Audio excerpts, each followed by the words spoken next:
పార్టీలకు అతీతంగా నిజాయితీతో పనిచేసినప్పుడే బద్వేల్ మున్సిపాలిటీ అభివృద్ధి బాటలో పయనిస్తుందని కౌన్సిలర్లు ఒకంత ఆగ్రహం వ్యక్తం చేశారు. కడప జిల్లా బద్వేల్ మున్సిపాలిటీలో శనివారం మున్సిపల్ చైర్మన్ వాకమళ్ల రాజగోపాల్ రెడ్డి ఆధ్వర్యంలో మున్సిపల్ కౌన్సిల్ సమావేశం నిర్వహించారు. ఈ సమావేశంలో తొలుత మున్సిపాలిటీ బడ్జెట్ అంశాలపై చర్చించడం జరిగింది. ఈ సందర్భంగా మున్సిపల్ కమిషనర్ నరసింహారెడ్డి బడ్జెట్ ప్రణాళికను వివరించారు. రోడ్లు వేయలేదు కాబట్టి రోడ్ల మట్టి ఇరుపక్కల కంప చెత్త బరిగడ్డాయి. 10 గంటల టైం మాకు జేసీపీని అలాట్ చేస్తే మేము క్లియర్ చేసుకుంటామని కోరడం అండి.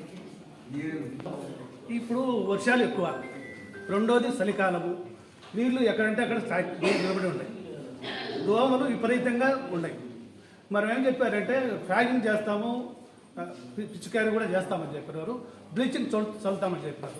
మరి మీరు ఇంతవరకు ఎక్కడో మరి మా సభ్యులకు తెలియాలా ఫ్యాగింగ్ ఎక్కడైనా చేసి ఉండారా లేదో నాకే తెలియదు. మా వార్డులో పట్టుకు ఏమీ చేయలేదు సార్. 32వ వార్డు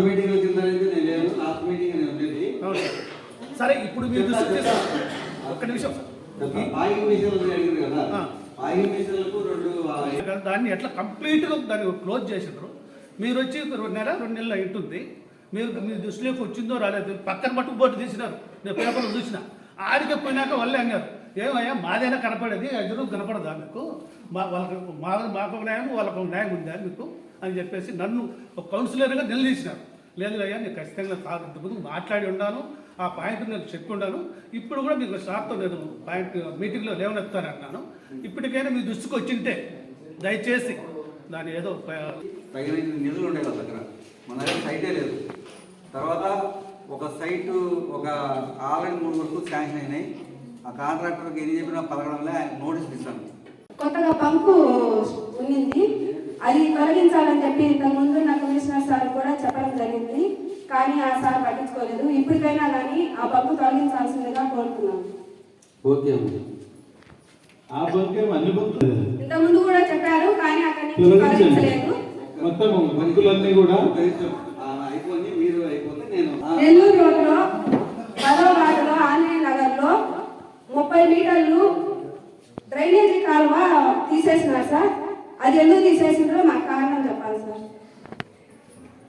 అది వేసి సంవత్సరం కూడా రాలేదు, దానికి కనీసం బిల్లులు కూడా రాలేదు. అంతలేకే సంవత్సరం కాకలికే ఎందుకు తొలగించాల్సి వస్తుంది అది కూడా చెప్పమ్మా. అదొకటి.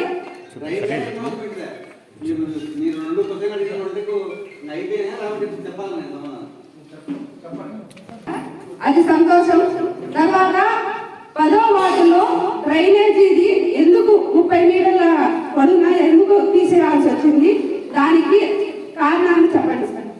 అది మళ్ళీ పునర్నిర్మాణం చేస్తారమ్మా. ఎందుకంటే సార్ ఇంతకు ముందు వేసిన వాళ్ళు కూడా కొలతలు వేసి చేసిన వాళ్ళే కదా సార్. డి గారు వచ్చినప్పుడు డి గారితో చెప్పిస్తాము. ఎందుకంటే అప్పుడు నేను లేనప్పుడు జరిగింది. కొట్టేటప్పుడు కూడా నా నోటీసులు ఏం లేదు. ఏమ్మా అవున తర్వాతనే నాకు తెలిసింది, అడిగినాము. అది మళ్ళా కాంట్రాక్టర్తోనే పునర్నిర్మాణం చేస్తాను అని చెప్పిండు. సరిగా కట్టకపోతే సరిగా కట్టించేదానికి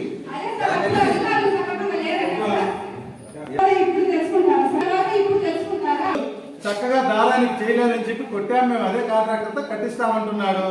మీరు దానికి మీరు మాట్లాడాల్సింది చెప్పండి. కాంట్రాక్టర్లు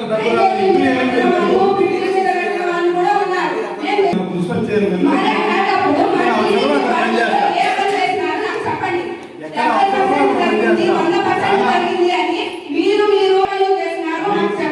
మీ రిక్వైర్మెంట్ ఇవ్వండి కమిషనర్ గారికి.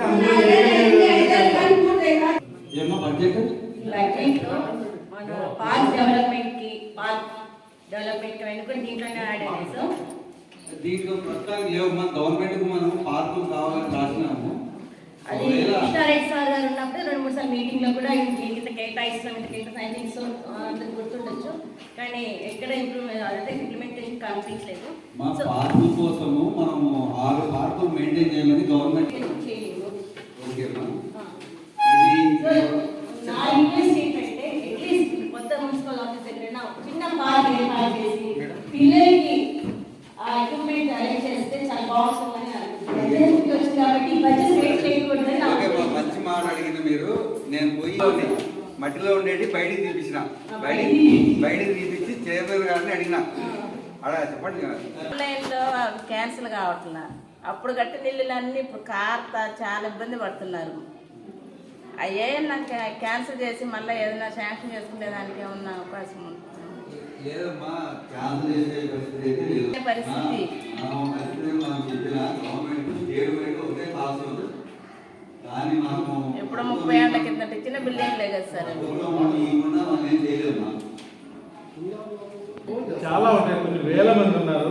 వీళ్ళకి ఎప్పుడో ఇందిరమ్మ గృహాలు కొన్ని ఇల్లు చూశాను, అవి రిపేర్ చేసేవారు పనికి రావాలి. అవి కండెమ్డ్ స్టేజ్లో ఉంటాయి. కండెమ్డ్ స్టేజ్లో ఉండేవాళ్ళన్నిటికీ కూడా నా అభిప్రాయం చెప్తున్నా, మీరు చేయగలిగితే ఇదివరకు చేశారు కూడా నాకు తెలిసి. డోర్ నెంబర్లు రిమూవ్ చేయగలిగితే మీరు అప్లికేషన్ తీసుకోండి వాళ్ళ దగ్గర నుంచి, వాళ్ళ రిక్వైర్మెంట్ అంతా ఆ డోర్ నెంబర్లు కౌన్సిల్లో పెట్టి ఈ ఇల్లు పనికిరాదని చెప్పి మనం క్యాన్సిల్ చేస్తే మీరు మళ్ళీ ఇచ్చేదానికి అవకాశం ఉంటుంది. ఫ్యామిలీ లేదు, కాలిపోతుంది, గోడలు కూడా పోయినాయి, కొత్త మంది గోడలు ఉన్నాయో లేకపోతే పడిపోయి బేస్మెంట్ స్థాయికి పోయింది. మీరు ఏం చేస్తారు, నా అప్లికేషన్ తీసుకోండి, నేను ఆ ఇంట్లో లేదు, నాకు ఆ ఇల్లు లేదు సార్, నా డోర్ నెంబర్ క్యాన్సిల్ చేయమని ఆమె అడుగుతాను. మీకు డోర్ నెంబర్ క్యాన్సిల్ చేయడానికి రైట్ ఉందా లేదా ఫస్ట్ చూడండి. మీకు రైట్ లేకుంటే కౌన్సిల్లో పెట్టండి, ఆమోదం చేసి కలెక్టర్కి పంపించండి, కలెక్టర్ నుంచి పర్మిషన్ తీసుకొని చేద్దాము అంటాను. అంటే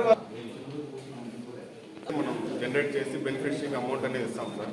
ఇప్పుడు ఆధార్ నెంబర్ కొడితే ఆల్రెడీ ఎగ్జిస్ట్ అనే వస్తుంది తప్ప వాళ్ళకి మళ్ళీ ఎలిజిబుల్ కాదు సార్. అదే ఇప్పుడు నేను చెప్పేది అదే సార్.